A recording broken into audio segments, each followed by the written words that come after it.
Hello, government people. This is part two of the executive branch, and I'm going to take you through some really cool topics with this presentation. So we are going to basically go over Article 2 and electing the president, Electoral College. It's one of the things that people don't understand. And then also the 25th Amendment, because it's also lesser known. Did you know that there's a way to get rid of the president just because people believe the president is not doing a good job? So not impeachment, not assassination, not death, just because, whether it's dementia, poor performance, whatever, it's actually possible. So we're going to talk about the 25th Amendment as well. So one of the things I want you guys to know is this is something that most people have no idea about, even adults today. I guarantee you, if you walked around, you asked your parents and adults on the street and just said, hey, do you have a constitutional right to vote for president? They would say, absolutely, I do. So I have a question for you. Do you have a constitutional right to vote for president? And you're probably guessing, yeah, but I feel like it's no because you're asking me. And you're right. This is something that people do not understand. There is no right for you personally to have a say and to vote for president. Now you're like, that doesn't make sense to me. So that's what we're going to talk about, the Electoral College and the Constitution and how the president is chosen. This is the actual text from the Constitution there. Article 2, this is where we find it. And as you can see, when we take a look at the second and the third paragraph, is talking all about the electors. And if you read through the second paragraph and the third paragraph, what you'll notice is that nowhere in that process does it mention anything about a popular vote. So it kind of blew your mind, right? So I want you to understand that the Electoral College is the process by which the president is elected. And it's pretty controversial today. And of course, we do in our modern world. You guys do vote. Well, you don't, but once you turn 18, you can vote for president. Your parents and adults do. So let's talk about the Electoral College and the electoral process. So in most nations, the chief executives are elected by popular vote. In the United States, we do not. We have the Electoral College. This was a compromise from the founding fathers as they were crafting a constitution and just trying to figure out exactly how to choose the chief executive. They wanted an electoral college, something that was somewhat of a check for the popular vote. Now, most people think that this was done because they didn't trust people to vote directly, like they wanted the more educated elite, such as an elector might be, to do this. Another viewpoint is that not everybody in the nation was able to receive information in a timely way. So if you had the Electoral College, like electors could actually do that. They, like the more elite in the city, they would have access to information more quickly. Anyway, our whole point is just to decide exactly how it works. Because the biggest question is, if popular vote elected the presidency, then Hillary Clinton would be president. So how can that be? How can you win the Electoral College but not win the popular vote?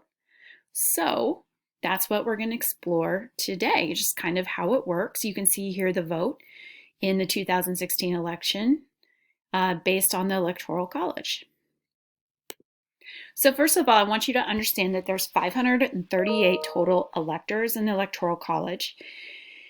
And that number comes from the number of people in the House of Representatives, 435, number of senators, 100. That makes 535 plus 3 because we have the representatives of Washington, D.C. If you take 538, you divide by 2, you get 269, but you have to have a majority, so the number it takes to win is 270. Each states are awarded electors based on how many senators and representatives they have. So all states have 2 for sure from their senators. All states have at least 1 because each state is guaranteed at least 1 representative. Nebraska, since we have 3 representatives, right, in the House of Representatives. So that means we have 5 total votes in the Electoral College. So you can see that the more populous states have more votes in the Electoral College, and the more rural states have fewer votes in the Electoral College. However, mathematically, and what we're going to see is that your vote for president actually has more power in a state that's rural. Yeah. So one of the problems with the Electoral College is that you can end up with a tie. And this has happened only one time in American history. You might know the story in 1800, Jefferson in the presidential election between Jefferson and John Adams. If there is ever a tie in the Electoral College, so if there's a tie in the Electoral College, what happens then is the House of Representatives then gets to vote for president, but not based on one per person, right? Because that would be crazy because California would have like 53 votes. You get one vote per state. And they just do a round until one person receives the majority of the votes. And that actually happened, like I said, back in 1800. Hasn't happened since then, but there is a mechanism in place. So if we ended up with 269 to 269, and every presidential election, they'll come out with projections if it's a close race, ways in which that can happen. So I'm sure you're going to see that in 2020. However, there's a process for that in place. One of the more controversial aspects of the Electoral College is that the way that it's run right now, and again, this is only by state law, and this is how I'm going to explain this part to you, is states are ultimately in charge of choosing electors and having the electors vote. So most states over time have adopted a winner-take-all policy. So hear me out here. So what that means in a winner-take-all is that it doesn't matter how close the vote is. And I have a Michigan example down here from 2016. It doesn't matter how close it is. Whoever wins the state gets 100% of all the votes from the Electoral College. So what this does then is it does not necessarily reflect how close the vote is, and it also doesn't award votes like proportionally. Like let's say 49.5% favored one person and 49.4% voted for a different candidate. Whoever came out 1,000th ahead, that person's going to win. So it's a little controversial. So this is Michigan here. So Trump got 47.6, Clinton got 47.3, yet Trump gets all 10 Electoral College votes. That's one of the ways it's controversial. So some people have proposed making the awarding of votes proportional more to like how it's distributed.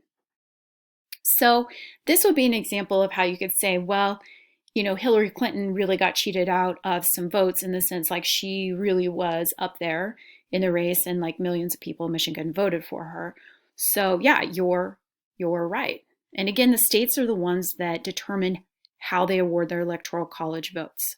However, I want to provide another side. So California, what you can say here, so California has consistently been a Democratic state recently. So let's just say, for example, that you're a Republican and you live in the state of California. And right now the state is overwhelmingly Democrat. So in the presidential elections, what you could argue on the flip side then is there were essentially 4.5 million Republicans that voted for Donald Trump. And yet those people, their votes are not reflected at all in the Electoral College because Hillary Clinton got every single one of the electoral votes. So it's kind of interesting, right? Why would we do winner take all instead of proportional? And we could argue that it's just like a neater, tidier way to do it, so that states don't have to break down all the precincts, all the counties, etc. Now, there are ways then, so there's all kinds of stuff online about this, but I did read a statistic, like they have found a way, mathematicians have found a way where you could win the popular vote, well, not even win it, but only get 25% of the popular vote, but still win the Electoral College. And that would be if you won a lot of the states that were rural and Midwestern. If you did that, you could actually win the presidency. So it has some questionable features of it. You can see why it's trending and why people get, frustrated with it.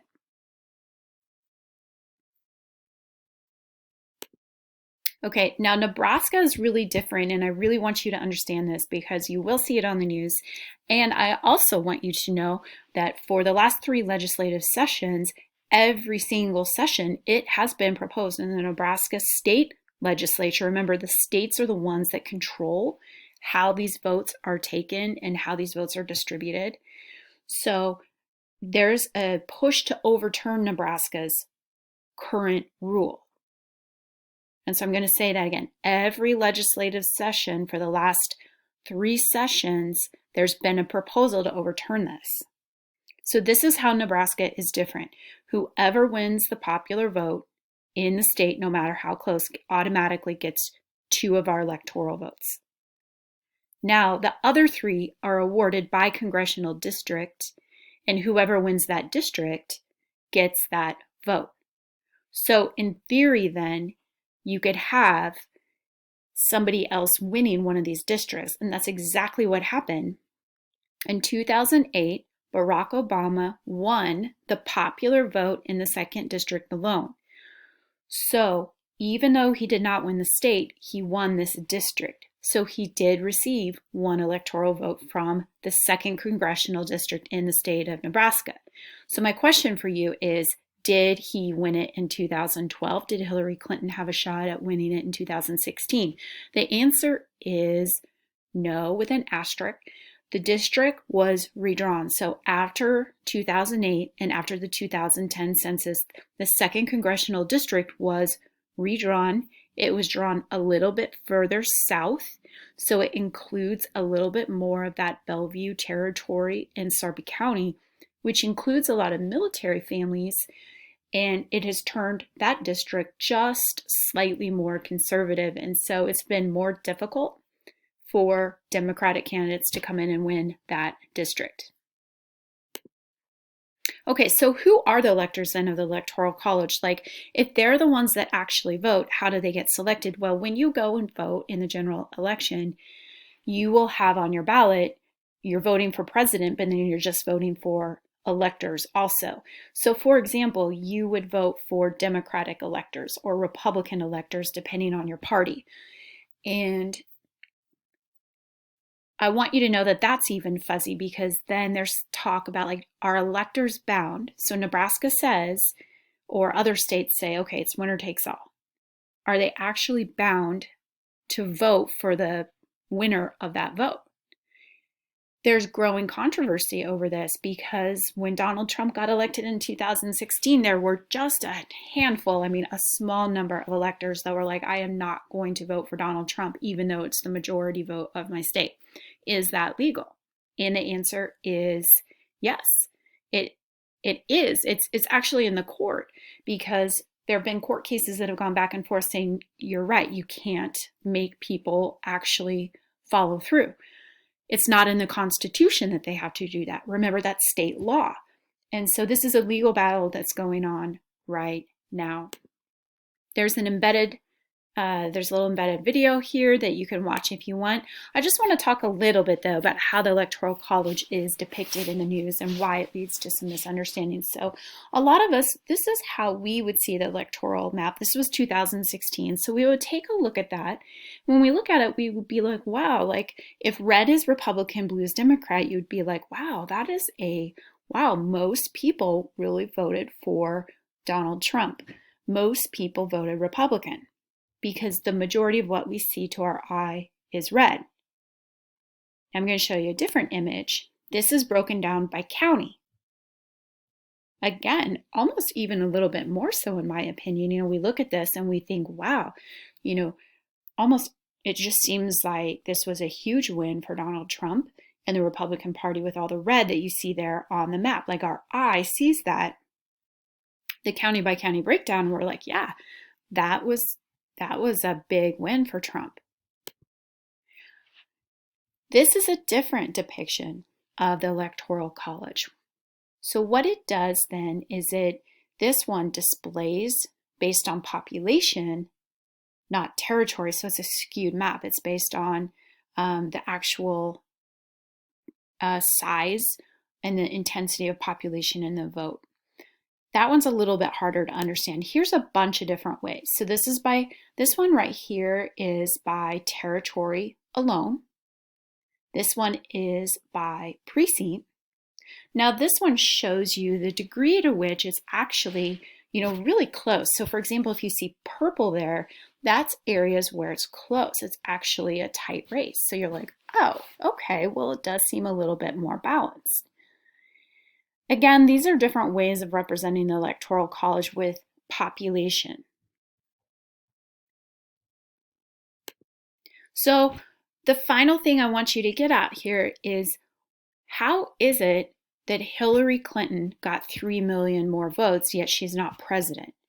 How is that even mathematically possible? The same thing happened to Al Gore, right, in the presidential election back in 2000. So the difference is that when we take a look at this map, so I love this map here, it's a 3D map. You can actually, if you click on this website here, you can actually manipulate this map so it rotates and you can see the degree to which, but I want you to imagine this. If in almost every case around the nation, the Electoral College is winner take all. So what that means is your very first vote after your opponent, like the first vote where you outnumber them, any other margin of victory is a throwaway vote. So let me give you an example. If you got 5 votes and I got 40, all of those votes over 6 don't even matter. They are essentially tossed out in the electoral system. So take a knife or something, if you will, and just cut off all the huge gaps in margin of victory. And what you'll end up with then are throwaway votes, in the sense that those are excessive votes that they don't actually make any sort of difference in the weight of the Electoral College vote. So I hope that made sense to you. And so this kind of skews our understanding of election results and the Electoral College. And so it causes division because people don't really understand the nuance of it and the voting. So I'm going to go back for an example. And I'm going to take a look at this map here that's by territory. If you're a Republican-leaning person, you're looking at this map and you're like, well, of course Donald Trump won. Most people voted for him. Then you view the election of 2016 as a great result. If you're a Democrat and you're looking at this map, but you know that Hillary Clinton got 3 million more votes, you're saying possibly like, oh my gosh, how is this even possible? How is it possible that all these rural states, if you will, because they tend to be a little bit more rural. Of course, there are some that aren't. How is it that they are taking over or dominating when 3 million more people actually voted the other way? And those are all really, really good questions.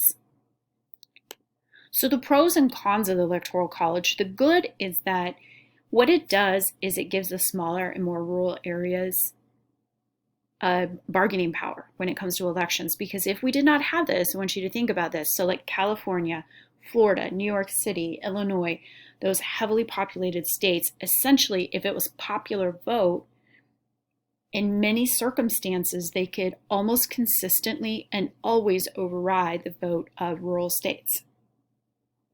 Now, that's assuming that there's like an ideological difference between more populous states and rural states. And right now there is to some degree.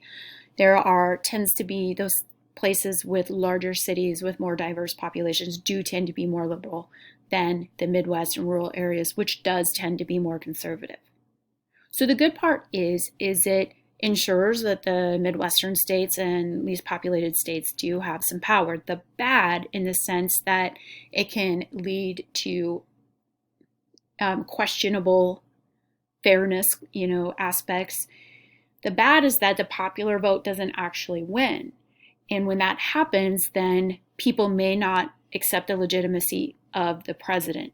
So people today, now not all Americans, but people could look at President Trump and say he doesn't have as much legitimacy. And there was a trend, especially that first year after he got elected, that not my president trend, right? And they view it as unfair and biased.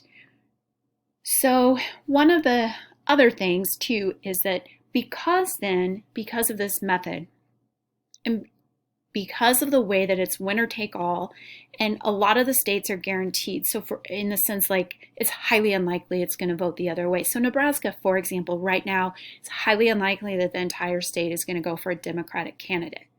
Okay.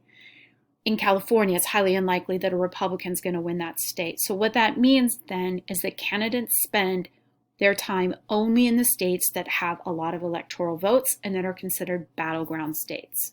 So the presidential campaigns essentially are geared to almost 7 states exclusively. In the last election, Florida is actually the most contentious electoral state. It has the most votes with the most ability to flip back and forth between Republican and Democrat. So Ohio, Pennsylvania, Wisconsin is a battleground state this election, and last Florida, like I said. Those are places. Colorado has flipped back and forth. All the presidential election activity and campaigning takes place in the battleground states as opposed to all the states around the nation equally. One thing I want you to be aware of, and then we'll talk about this, is the National Popular Vote Interstate Compact.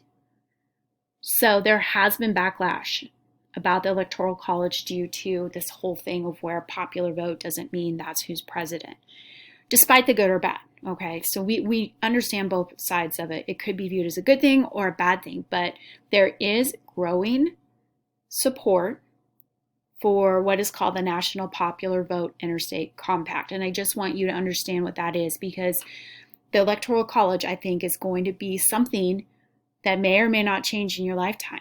So as an adult, you may have to weigh in on this decision, whether you're voting for candidates who are either going to support or turn down an amendment to the Constitution, whether you yourselves are going to be voting in a state referendum. Could be state officials that are making these decisions about the Electoral College and what state policy will be. So the National Popular Vote Interstate Compact are states that have an agreement that they will cast their Electoral College votes for whoever is the national vote winner, even if it contradicts their state. So hear me out. So what you can see is that some states have passed it, some states have it pending. Some of the states that have it pending, they're like, we will do this only when there's enough to guarantee the majority in the Electoral College. So let's just pick New York State as an example, okay? New York State is in. They've already agreed to do this. So what they're saying is, let's say New York City and New York State, the state, votes liberal in this next election, and Joe Biden should be the nominee. So let's say that they do that. But Donald Trump wins the popular vote across the nation. And let's say it's like by a sliver. He wins the national popular vote just by a little bit. If they're in that compact, they will cast their electoral votes for Trump because they're saying we're going to bind it to the popular vote. There is a website here that you can link on to if you want more information. So that's the actual text of it. And then there's a whole in-depth interview here. If you just want to hear a perspective why somebody would support it, you can go to that link there and listen. So it's a lot of information, but I know it's going to trend in your lifetime. It gets very confusing as we go into presidential elections because, the entire talk is about the Electoral College. And I think that most people are at a loss because they just don't quite understand the process and how it works. And there's a lot of online tools. So as it gets close to election time, you can go online and find all kinds of tools that will bring up information about the Electoral College. I want to scroll through my notes here and just touch on the 25th Amendment really quick. I'm just going to touch on this for 1 minute. So the 25th Amendment, this was passed back in the 70s because we had a problem in our country where if the president died and the vice president took over, there was no vice president. And it could have created a crisis. Also, what do you do if the president is impaired due to dementia? What if a president is in office and goes into a coma? Our Constitution had no provision for this in place. It was kind of a big gaping plan in the whole presidential selection thing. So the 25th Amendment was passed, and basically what it says is that if a president is removed from office, if the president is deemed to be unfit or unable to carry out the powers of his or her office, the president can be removed with a vote of Congress, also with a vote of the cabinet. So how likely would this be to happen? I would say you should be familiar with it and you should know what it is, but I would say it would have to be a true crisis and emergency because I think it would be highly unlikely that both chambers of Congress would reach that two-thirds status. That's going to require both parties together in agreement. Also, the cabinet officials, those people are appointed by the president, so it's highly unlikely that just like for a whim or they just don't like somebody, that they are going to vote to do that. The 25th Amendment has never been invoked, but now there is a provision in the Constitution to take place or to take care of something like that if a crisis were to happen. When Trump got elected, his first year, there was a bunch of media stories that trended about the 25th Amendment and could his cabinet actually do this? Now, these were news stories that were promoted by like Democratic senators. I believe that there was a Democratic senator that introduced a bill like to get it going. Obviously, it was never passed and didn't get traction, but you will hear about it. So I hope that make some of those items a little bit more clear and helps you understand the electoral process.